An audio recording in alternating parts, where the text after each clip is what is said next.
That used to happen often, and what I ended up learning is how can I do that? And so one aspect is we began to bring the mothers or the parents in and say, hey, sit down, let's listen. Because half of the times the parents would come to me, hence why I was coaching their daughter. Oh, my daughter talks back to me, and my daughter's this, my daughter's that. Okay, coach their daughter, go home. Their child will be right back a couple months later, battling with the same thing that we just mastered in 8 or 12 weeks sometimes. I'm like, you guys just invested 12, what do you know to me, whatever, into 12 weeks. What are we doing? And then began to have deeper conversations with the parents. And I'm like, yeah, it didn't start with her.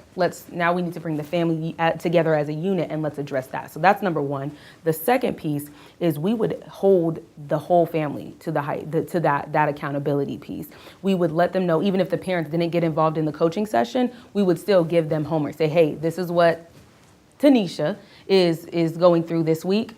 Challenge her. Think of some challenges yourself. Here are some examples if you can't think of some off the top of your head. Here are some examples. And so we would begin to engage that family, but then do check-ins with them. Say, hey, did you guys do your family night this week? Oh, nope. All right, stop what you guys are doing right now and do it today. And sometimes I would end up going to the house and do the family night with them. So we basically address it in different ways, whatever fits the need of that particular family.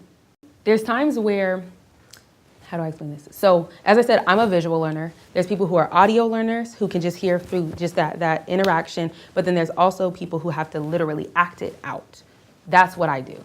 Anytime when it's getting the parents involved, I have to, in a way, get them outside of themselves so they can see what it is that how they're influencing their child.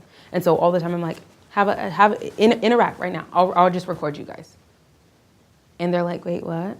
And even in that moment, when they're hesitant or when they begin to pull back, say, wait, why do I have to act it out? They already are beginning to think like, oh no, I cuss my daughter out, or I disrespect my daughter just as she disrespects me, or I try and be my daughter's friend, not a parent, or whatever aspect it is that we're beginning to address. So that communication piece, I just have them, let's do some skits, let's do some role plays, okay? This is how you normally would communicate with one another. All right, what can we do differently? And I ask them, I don't say, hey, okay, you yell at your daughter, you yell back at your mom, okay, you stop yelling mom, and then your daughter will stop yelling. First of all, your child is a child, so she needs to understand the roles of a child, first and foremost. Let's be very clear on that, but you as a parent, you're not here to be your daughter's friend. You need to be the parent.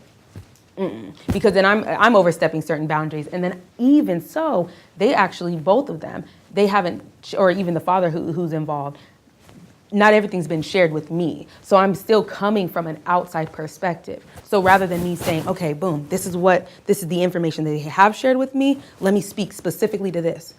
There's always so much more to even what they've shared. And so I leave it and say, okay, you tell me, how would you respond differently to that? Okay, your mom called you this. How would you respond to it? Your mom said that you're just like your brother who left the house, who's a drug addict and all these other things. How can you respond differently? How would you prefer your mother speak to you?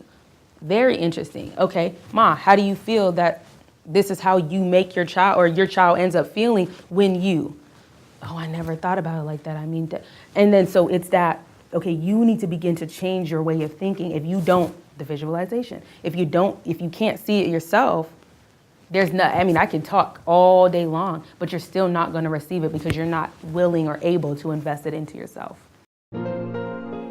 Thank you for watching A Wise Way.